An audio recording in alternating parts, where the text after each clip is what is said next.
Hello, I'm Gary Rhodes from Brigham Young University Marriott School of Management. Welcome to the Entrepreneur Lecture Series. Today we're pleased to welcome Ben Peterson, co-founder and CEO of Human Services HQ, an online human resource database that reduces employee management costs. Prior to starting Human Services HQ, Ben and his wife founded Mingle Match, an online personal website built for LDS singles. At its peak, Mingle Match had 26 niche websites and millions of members. Mingle Match was sold in May of 2005 to Spark Networks, Inc. He was a co-founder of Utah Best and now Allegiance Technology and currently serves on the incubator board for CETO. He's a member of BYU's Young Entrepreneurs Organization and is a partner at the Utah Angels. Ben and his wife, Natalie, have 5 beautiful children and reside in Orem. The Rollins Center of Entrepreneurship and Technology welcomes Ben Peterson to the Entrepreneur Lecture Series. Ben? Thanks, Gary. Okay, man. Thanks for having me. Yeah. This is going to be a lot of fun today because I'm sure you remember the early days when we started together, Utah Best, which later evolved to Allegiance. We go way back. We go way back, and I still have that vision of you sitting in that little carrel, calling on the phones and working hard to generate a sale. It was a good time. Yeah, it was a good time. So take it back. You, unlike many entrepreneurs, I mean, you're young. You've already harvested a company in 2005.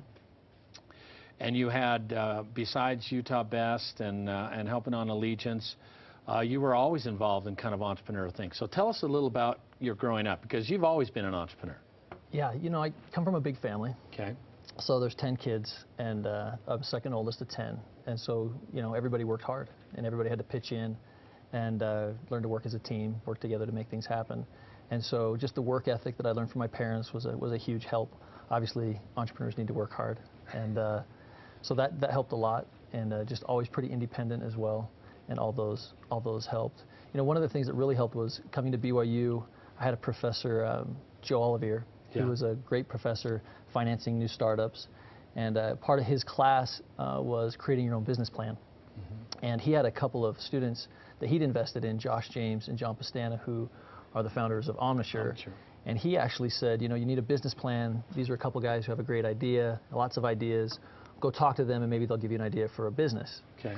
And so I went down there and met with Josh James, and he hired me on the spot. So I was one of the first employees of what was then Superstats. And so going through Superstats, the rounds of financing that they went through, then became mycomputer.com, then ultimately now they're Omnisure. And I left there a long time ago. They were about 135 employees when I left. But that experience was invaluable in helping learn kind of the internet and starting early. Well, when you think of some of our successful firms in the Valley, you were part of that. I mean, you were part of Allegiance in the very beginning. You were part of Omnisure. Yeah, I mean, so you had good experience in companies that succeeded. Yeah, maybe right place, right time. Yeah. Good opportunities, so it was fun. So work ethic, you know, that's, you know, we haven't asked, but I think you're right. I think a lot of times you look back, I mean, it's not a choice whether you work hard or not. Not really. Not really. You have to do it. Yeah, I'm sure a lot of you can relate, you know, working hard. It's been a real blessing, though, having to, you know, pay for certain things and earn your own keep and in creating value. So how did Mingle Match start? Because, I mean, you were really right before the wave where people are doing dating online, and you were one of the earlier websites to really get involved in that. That too was a lot of that was just the right place at the right time. When I was working for what was then mycomputer.com, I was over all online ad sales and business development. Okay. So I had to learn how to sell ads, you know, banner ads, email, text ads, all kinds of advertising for mycomputer.com. And I thought, you know, if I can sell to Gateway, then I can sell to the local Zions Bank on a local website in my spare time, which I thought at the time that I'd have. I didn't have any spare time. So I found a local website, we bought it, and I never got around to selling ads on it. What do you mean a local website? Well, it was a BYU, it followed BYU sports. My little brother Charlie was quarterback at BYU back in the day, and so it was fun to follow him. And I found a website that was getting a lot of traffic, but they weren't monetizing. So I bought it thinking I'd monetize it, and things got so busy at mycomputer.com as we grew and grew there that I just never had time. But I was looking at the log files on the one over Christmas, actually, in about 2000. And I saw that there was a part of this website that was singles related that people had been joining, but it was kind of broken. So I just did a little research, and I thought, you know, this company, it was LDS Singles, had been making money. I thought if they're making money, I just want a little piece of that. Because my goal wasn't to just create something that was worth millions of dollars. My goal was to create just a quality of life that I wanted. I just wanted to be, a t-ball coach and a soccer coach and just spend time with my family and have that flexibility was what I wanted. And I thought, okay, this can add a little bit of income and pay off our house a little faster, pay off the cars a little faster. And so after looking at the LDS market, I thought, I could probably go build that in my spare time. So my wife and I started the company. We started building it up, and little by little it grew, and it just ended up being, multiple vertical websites. And a huge factor that helped in the growth of those was Matchmaker and Date.com and Match.com. I'm sure all of you have seen the commercials for eHarmony.com and Match.com on primetime. So when they came in and advertising more, it drove more traffic to your site? Yeah, because it was weird. Who wanted to meet a woman or a guy on the internet? You were either a geek or a nerd, or you had real problems. And they made it a level playing field. Normal. Yeah. Once it became, you're seeing commercials, between 7 and 8 o'clock at night on TV. It was prime time, and so it helped a lot. The whole industry and the whole market grew really, really fast. And you guys, it's not a big deal to you guys. Half of you are probably on those websites. I think I recognize a couple of you. So it was it's growing. It's more accepted. It's more. The ones I see out there still haven't found a mate. Or they're working on it. They're working on it. Yeah. So it was right place, right time. And it was a perfect opportunity. Well, let's talk about now. That's also so unique. You said you and your wife. Now I know Natalie. And I also know you have 5 children. So at the time you had at least 2 of them? We had at least 2. Okay. Or one and maybe one on the way. Okay. But yeah, she's phenomenal. She could have run the company and done everything by herself. So as we had more children and it took more of her time, she kind of transitioned out of it as it started to grow. Most of the work at home, right? Oh yeah. When we started, we contracted all the work out for the first couple of years. Right. And we just bootstrapped it. We never raised any money for this particular company. And she was definitely a greater than equal partner. So it was fun to work with her. We had to learn how to get along a little bit as we were working. I tend to just focus and shut everything else out, and so she kind of had to shake me a little bit and say, "Hey, I'm talking to you," kind of a thing. But it was a great experience, and she's amazing. She's very gifted. Very, very capable. Well, kind of take it back. If you kind of think through the lessons that you learned, because it's unusual, but almost every company you worked in became a succession company, and that was in 1998, 1999. And then the 2000, the big, boom hit, and then the crash hit, and yet, you tend to always be with a winner, whether it was luck or not. So you had to learn some great practices. Anything you could share with us?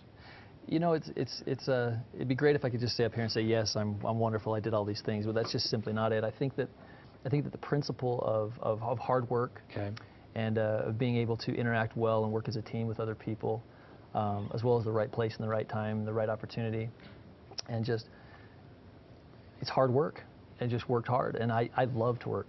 If I had a choice between, going golfing or closing a deal, I'd go close the deal any day, just because there's just a drive. I'm a little competitive that way, and just making things work out that way. So definitely the work ethic. And no, there's a lot of companies that are really successful in the Valley, and it always comes back to people. Even looking at investing in different companies, the first thing that everyone will tell you, they don't always listen to their own good advice, but the first thing they'll tell you is, pick the team.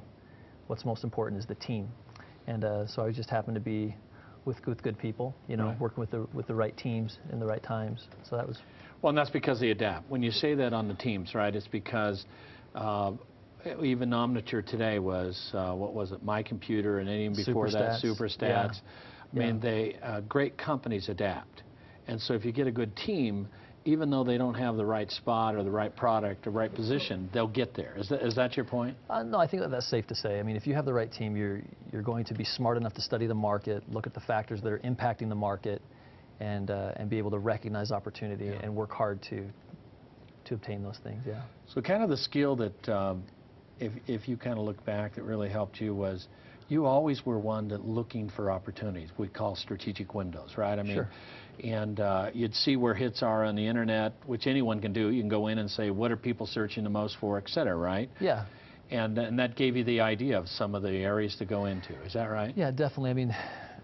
Online dating, as you know, it can be a really dirty space, or not so clean, depending on whatever.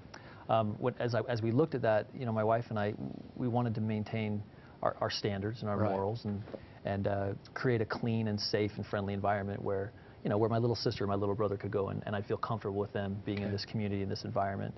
And following those things were critical, and it just ended up being the right thing for a lot of people outside of those markets. So we started with religion, and then we got online and I did research, like you mentioned, to see which keywords people were searching for. So I'd type in singles and all words related to that to see what people were searching for. So what was the next area? I don't even know if I've ever heard. So we had, went into next. Yeah, we had, oh boy, it's a long list. There are over 20 of them. So we started with LDS and Christian and Jewish, and Catholic was right after that. And we wanted to stay within religion because we know that they have standards and morals that are similar, and they want to meet like-minded singles. A Jewish, woman wants to meet a Jewish guy, etc. And our close rates were higher because of that, because we were targeted. So our conversions from a free to a paid member were higher. So what you call like your Jewish website? I didn't know that. That was just Jewish Mingle. It was. So you just put in front of the Mingles? Yeah, and LDS Mingle. A lot of them had different names, but we gave them names based on search, on how people would search for them, so they're easier to find. We had launched an Asian site, a black site, a Latin site.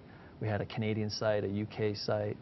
We had, one of my favorites was Deaf Singles Connection. We had a deaf site. Really? Yeah, it was fun to watch them chat because they chat like they sign.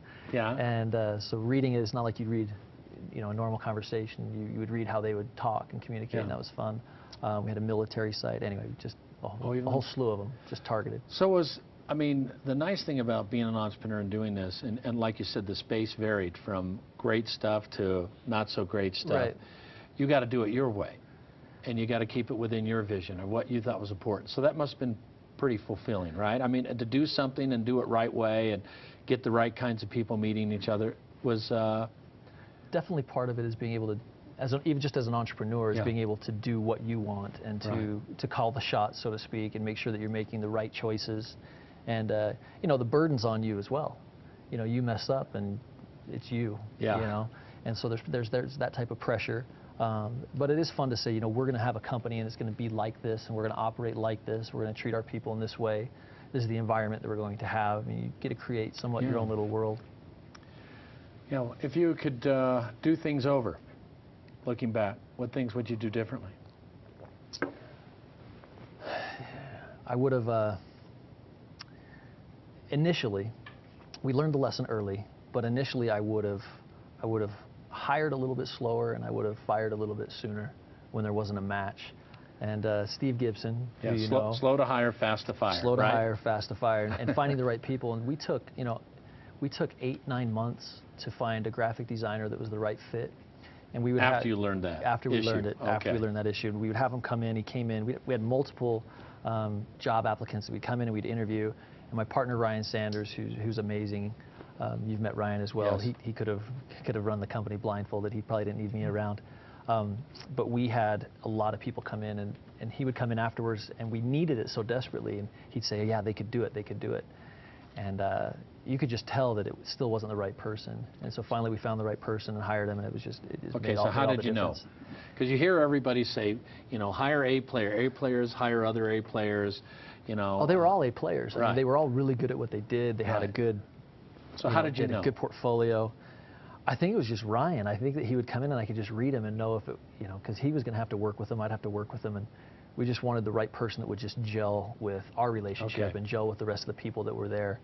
Our company, we didn't have any titles, so titles weren't. Oh, you didn't? No titles. Well, I guess I had a title. I was the bagel delivery boy, but there was no CEO or senior executive. So what'd you VP, have on your cards? We didn't have cards. It was online dating. We stayed in the office and just worked hard. You probably didn't even want your name on the site because you were already married. Yeah, pretty much. Definitely no, I wasn't on the site. Yeah. So we didn't have that type of it was just the environment where everybody worked really, really hard and depended on one another, and everybody did what they were supposed to do. And that's a big part of it too in the hiring. We wanted to hire people that we didn't have to micromanage, that we could trust to recognize the things that they needed to do and just go do them without having someone to just babysit them and tell them. And it was fun to be able to hire that way. I was down there with you when we had the Zachary Douglas side there, and used to come down to your office. Yeah, it was a fun group. Yeah. I mean, I thought you had too much fun, to be honest with you. We probably did, but we worked hard. One of the things that you know, my wife and I talked about it. We didn't want to create an environment where you worked 80 hours a week. Okay. We wanted to have a place where you come and you go to work, you work hard while you're there, you know, and then you go home to your family. So we would tell people when they were hired, we would say, you know, we're family first, and the business is a close second. So when you come in and you tell me your child's sick, I'm probably just going to tell you go home, and you know, give people good time off after they have a baby, and just. You did that, huh? Oh yeah, absolutely. It makes such a difference. It makes such a difference, and you know, we wanted the wives to be happy as well. So we, you know, send them home with gift certificates for their wives, and it was kind of self-serving because, you know, then the wives want them to work there because they get all the perks, and so it was Go good. get another Things worked out. certificate. Exactly. Yeah. I remember one time when I was working for a corporation and they gave diamonds out. That's and a smart that corporation. quarterly, my wife really encouraged me to get up early. I bet. I bet she did. So let's talk about your family life. But I didn't realize this. I mean, you didn't work till midnight every night? I mean, Oh no, absolutely we did. You know, we because I was working for mycomputer.com at the time that we started it. Right. So I did this on the side. So it was great to start early and start while my family was really young. I didn't have the demands that I do now. And I was able to go home and basically go home and go to work is what I did. And it just built up and built up. And you know, at the time when we were working together at Utah Best, which became Allegiance, so at Allegiance, when I left Allegiance, we were doing about $5,000 a month in revenue was all. And I called Rick Farr. Well, so that's how you could afford to work for us. Exactly. That's how I could work for you. Exactly. So I called Rick and I said, Rick, I said, it's time for me to go. I've got this opportunity. And he said, well, what is it? You know, he was sad that I was leaving Utah Allegiance, but he said, well, I'm so happy for you because Rick's just supportive of anyone doing their own thing. And he said, go for it. Just run as fast as you can. And I told Natalie, I said, it was about April. I said, look, I'm going to quit. And we're going to try the online personal side of things until December. Right. And if things haven't worked out by December and we're not covering our monthly bills and other things that we need and want, then I'll go back to work. And by December, revenue had gone from $5,000 to $25,000 a month. And she was happy. And she was happy. Yeah, she was happy. How many employees did you have then when you? When I left, when I quit? No, I mean, none. Till that December. Even in December, we had two contractors. So even then, I hadn't hired anyone, and we hadn't had an office, and I was still working out of the house, and all my neighbors thought I was a bum, and yeah, it was great. So what point in time did you have to decide to, you know, then get an office and start hiring more people? Because you had it outsourced. I couldn't do everything. Okay. And, you know, I didn't want to grow big. I wanted the flexibility, and I knew with employees, you know, you kind of think if I hire more employees, they'll be able to do all the work for us. But it actually creates more work. And so you just kind of need to stay on top of that. As we hired more people, it just got busier and busier, and it just grew. You know, the market was timed well. Match.com starts advertising. Our signups start increasing. We figured out some really good things online and to drive traffic to the website and things like that helped a lot with the growth. I just couldn't do everything anymore. So we hired a really, really smart gal from, it was IBM in Silicon Valley, Jenna Lee Parker, I think you know her as well. Jason, you know Jason. And just, she was really, really sharp and came at a great time, was really helpful. So kind of, you know, as I look back in the same thing during that period of time, I've always said, you know, starting a company is not difficult, managing people is, right? So, I mean, you went from that transition doing it at home, you and your wife, and then hiring people. That's really, was that to you the most difficult thing is managing employees versus managing your product? You know, I don't know if it was more difficult for me or for the first employees, because I think it was hard for them as well. In fact, my partner Ryan, he came on board and I mean, we watched every nickel, every penny. We didn't want to print in color. We just wanted every we were frugal. Yeah, we were really, really frugal. And he came in, and it was really hard because I had been so used to doing everything for a little while that it took me a while to just be able to delegate and say, okay, I'm not going to worry about it. I trust you to handle it. And it was definitely a transition and getting used to it. And then during that time, did you have more time then to spend on other things, or did you just go into other kinds of issues? What do you mean? Well, after you hired Ryan and he took over a lot of the administrative. He did, but we still had the same issues with hiring the right people. But you know, we grew slow. Okay. So you'll hear, you know, some companies will say you want to hire as fast as you can and grow and grow and grow and spend and spend and spend. Well, we didn't. We kind of did opposite. We just grew really slow and only hired as we absolutely needed people. Okay. And we needed more people. We'd hire, and it took a while to hire, and so sometimes it would get frustrating because we needed the people and we needed things done. But at the same time, we felt that having that pain was better than the pain of hiring really fast and having to deal with a bunch of HR problems. Because you learned that in the previous companies, Exactly. right? Yes. You know what one bad Absolutely. hire can do. Yeah, it just it slows everything down. Yeah. You can't focus on priorities. That's an interesting point, because being able to focus on the business, on making strategic decisions, finding those windows, and focusing on the details. I mean, we tracked everything. Sign-ups, every dollar that was spent for marketing, thanks to your class at BYU, a plug for Dr. Rhodes, and making sure that we tracked and we knew Right. the sources of our revenue and tying those to ad spend. But priority was a big deal, and if I have to spend time with employees, then I can't focus on growing the business. And employee problems are just a drain on your time and your resources. And your emotions. Yeah, it's going home and talking to your wife about the troubles and dealing with it, and she doesn't want to hear it. They don't want to hear it. No, they don't want to hear it. So, 5 children now. Yeah. Harvested a company, and your wife said, "Go out and start another one." I don't think so. I think she said, "Get out of the house." Oh, okay. I don't know that she said, "Go start another company." Yeah, so in 2005, Right. we sold to Spark. It was a great experience, a real solid company, Right. Fun, great people. It was really a pleasure to work with them. And your employees were able to stay on. How did that work out too? If you. They actually loved our employees. Okay. Which is a validation to our decisions, right? And so they're growing right now in the Valley. They have their offices here in Provo. Okay. And they keep growing here, and they've shifted a lot of the things that have been in LA.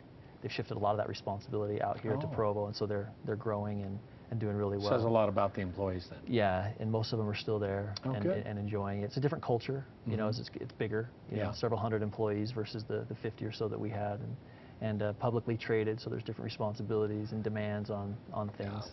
But overall, they're doing great. But I haven't been there since 2006, so I stayed a year. Yeah, I stayed a year and left, and kind of dabbled in a bunch of different things they probably shouldn't have dabbled in, and got to the point where Ryan, my partner who I'd worked with, and he left Spark as well about a year and a half ago, and we just spent some time in a room with a whiteboard and just brainstormed for a couple months, and finally found the right thing. And it was Ryan came across it and did some research on it, his idea. Oh, so back with Ryan again. Back with Ryan again, yeah, definitely. Find a winning team, go with it. Yeah, stick with what you know, and he's just solid as a rock. And so Human Services HQ, we launched beta in November. Okay. We started, last summer sometime, went live, and it's been going really, really well. We've been really pleased, and we're focusing on small to medium-sized businesses and trying to get some traction there, and we have so far. And so just starting to turn the flywheel, so to speak, and we'll see what happens. So family life. Yeah, love it. How does that with the 5 children? I mean, tell us about being an entrepreneur, and because I know you're active and I know the things you do, and I see you and Natalie at times. Yeah. So tell us about that, what it's like and how you balanced it. Well, the whole reason I did it, I think, was family. Right. One of the great things about BYU is being able to come and listen and take these these lecture series classes while I was here, listen to the people come in and talk about their experience and how it's been a blessing in their lives. And so I just wanted that. I thought, if this guy can do it, maybe I can, and I'm going to go try. And I wanted to be my own boss so that I could leave in the middle of the day and go on my son's field trip, or coach soccer and be able to hit all the practices and be able to have that flexibility with time, and it's been just that. It's been a huge blessing. Of course, you're not a competitive soccer coach, I'm sure. Right? No. I yell a lot. I do yell a lot. Good kick, even if it's bad, I'm yelling. Good job, way to kick it out of bounds, or whatever it might be.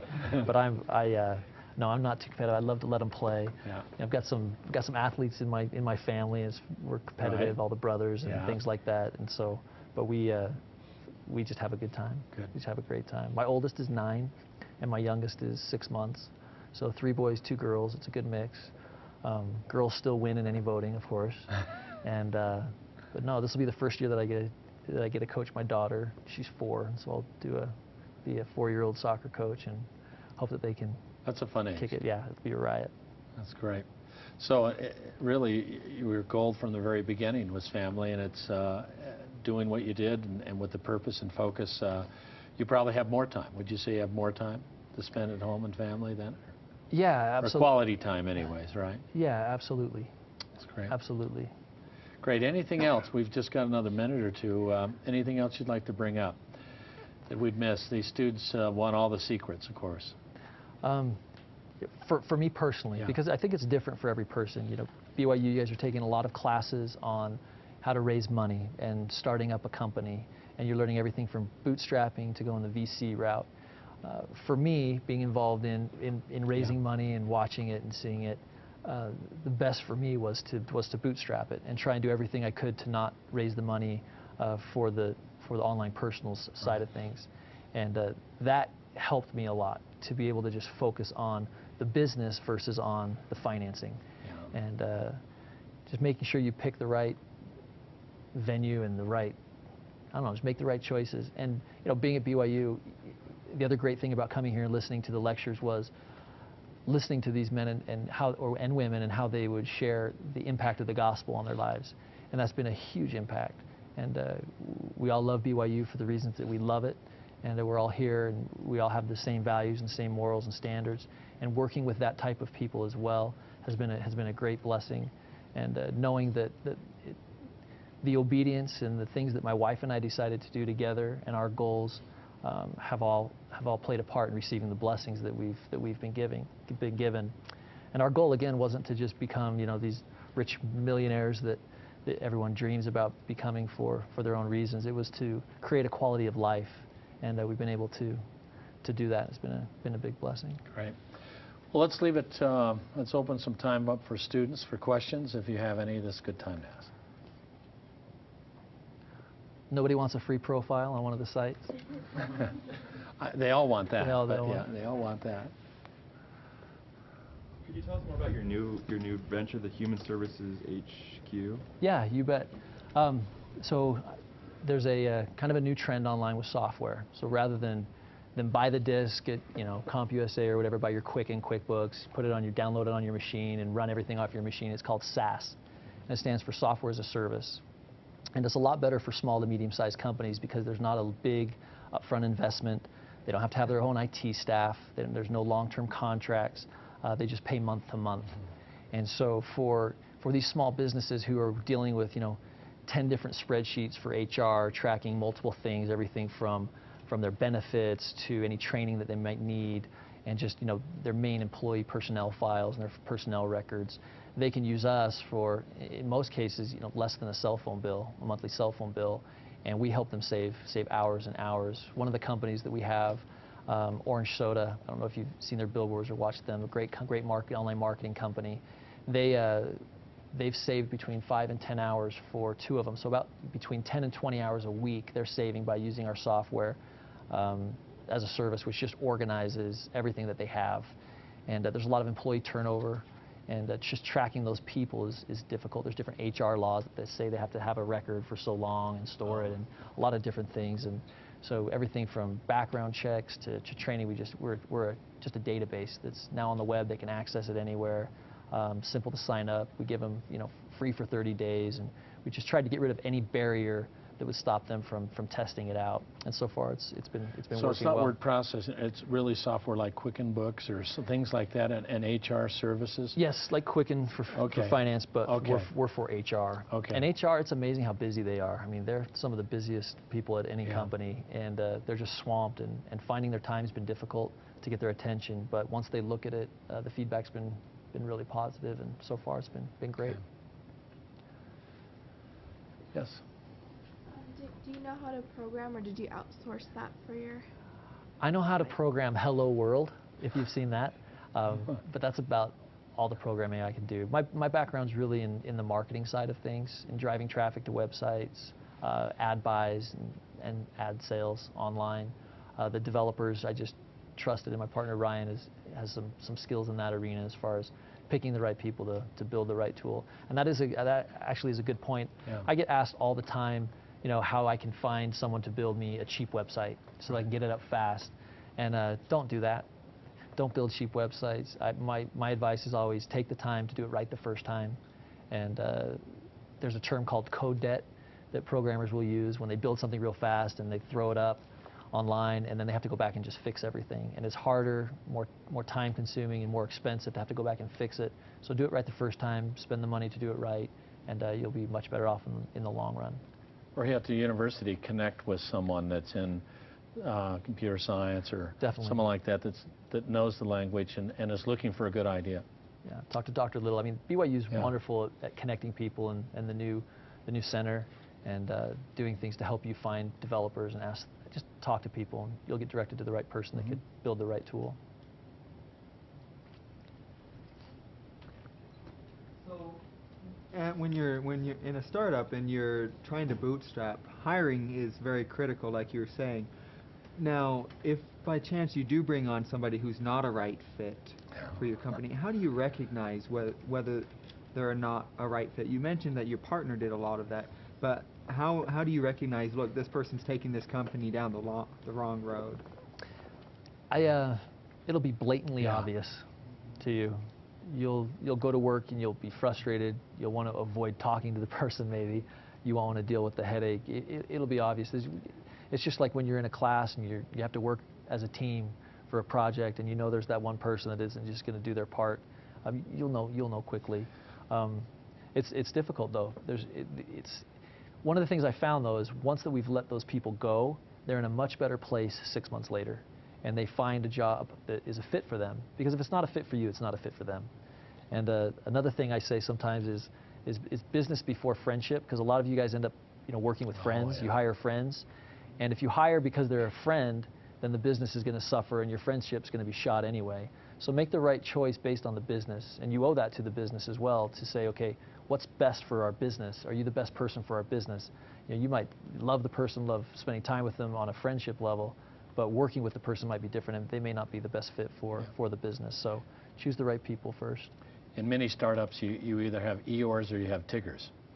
And those Eeyores, they're pretty easy to recognize. Yeah, they're pretty Got easy. that negative mojo in the company, and everybody starts feeling it. I think another thing that you guys deal with as far as starting up the company is I get asked, what % should I own, or how much should I get of this company, or how much should I give them? And another great statement from Joe Olivier, one of my past professors, was, 60% of zero is still zero. And right now your company's worth nothing, so don't argue over it. Just start the company and get to a certain point where it's the right time to start talking about those things. And just don't get caught up in who owns what, because there's nothing there right now. And some of the people that say, I want 50%, work 6 months and are not interested anymore. So you have to be very careful in the very beginning, We have many of our students that give away too much or don't give enough, and wait at the end of the year and see who's still standing. You remember Rick Farr? I do. Your partner and other co-founder? Yeah. Rick said something interesting about employees as well. We had an issue with one of our employees, and he immediately said on the phone, fire him. Yeah. And he wasn't being mean. He was right. speaking from experience. He said, fire him. And he said, and Ben, you need to know too that you're replaceable. Everyone is replaceable. And keeping that in mind is good to know. Everyone is replaceable. You're filling a role, you're doing a job, but you can find someone else to do that job, and you just want to find the best person for that role. Yeah.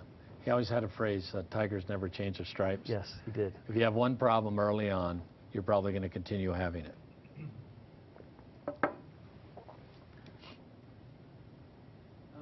With both your businesses, obviously the online dating and then the HR business that you have going now, obviously both of them deal with computers. Is that because you've looked for things that are computer related, or that's a big interest of yours, or just because those are opportunities that have come your way and you've taken them even though computers might not be your favorite thing?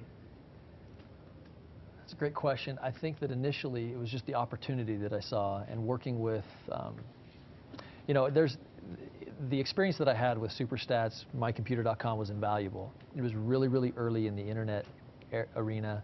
I was flying around meeting with, GoToNet and Yahoo and eBay and Lycos, and just that exposure at that time kind of made me a little unique. Not many people my age had that experience at the time, and I just learned a lot. And so it was the internet. I knew how to make money on the internet. I knew how to drive traffic and sell ads, and so that's kind of what I knew. So if you have experience in something specific to you that's not, internet related, whether it's, construction, manufacturing, shipping, anything like that, then go with what you know, and I knew enough about it to give me kind of a competitive strength in that arena. And it doesn't, driving traffic online, I could pretty much go work for any internet company that needed traffic and provide support that they needed to drive that traffic. I could do it. And so it kind of made me somewhat valuable at the time, just with the knowledge that I had, which just kind of opened up doors. Yeah. He leveraged his strength, right? Yeah. I mean, that's what we all do. Entrepreneurs, it's from their experience comes their best ideas. Yeah, I didn't just go straight out of college and start the company. I worked for a couple years first and got great experience. Someone else. Yeah.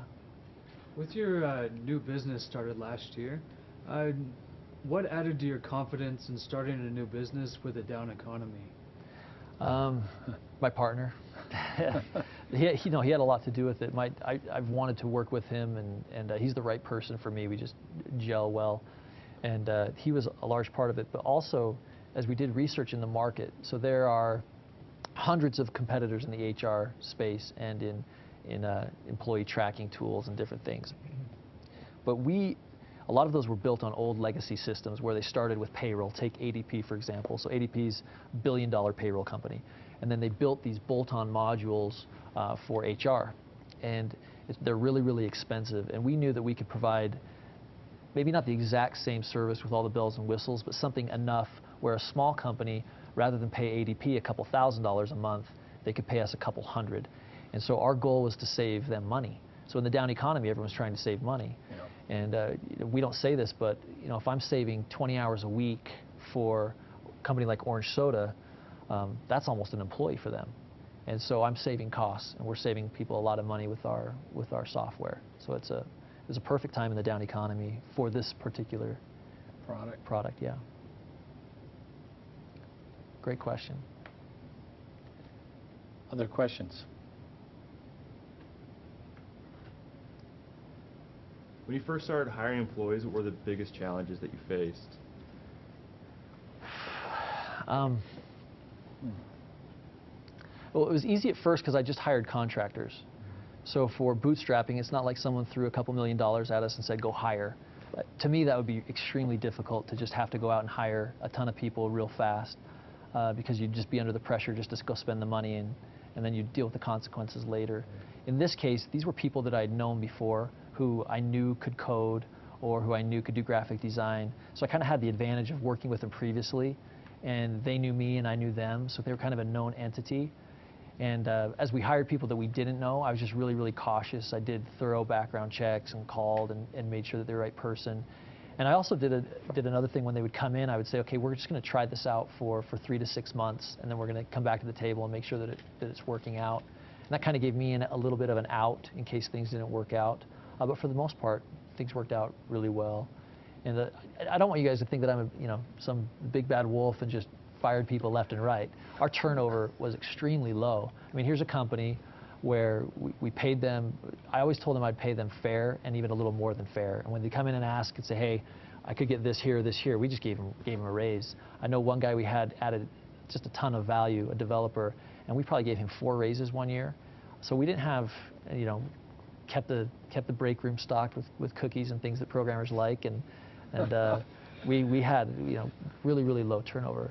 And when a guy didn't work out and there was problems, we had one particular case where the code was just breaking and the other programmers had a hard time because they had to fix this person's code. We just called him in and said, hey, and he's a great guy and we still have a great relationship today. I said, things aren't working out. These guys are having to fix all your code. You got to step up to the plate kind of and do a little bit better. A couple weeks later, I had to call him in again and say, your stuff's still breaking a little bit one more time, and then I don't have a choice. I've got to let you go. And then the third time, the code was breaking again, and he was holding things back, and it was costing us more money and time. And we let him go, and he understood. He was, it wasn't a fun thing to do, but he understood, and now he's working for just a stellar company and doing really, really well. So I hope that he looks back on that and sees that was a good learning experience for him as well. Anyone else? How many of you are on Facebook? So social networking, right? So the first social networks were online dating sites. Is that right? Yeah, they really were. I mean, in a sense. So. Okay, we have time for one more question if there's one more question.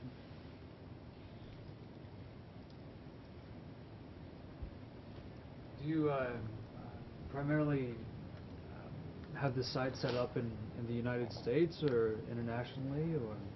The personals websites were just online, but you could access them anywhere. We did block multiple countries. There were a lot of issues with fraud, so we would just block entire blocks of IP addresses so they couldn't even access the site at all to avoid fraud issues. But for the most part, they were accessible worldwide. We had members all over the world. But this site is mainly U.S. based because we focus on HR law and HR things that are needed here in the United States. So I mean, I guess if you were in Canada or if you were in the UK or different places, it would fit. But language-wise, it's English.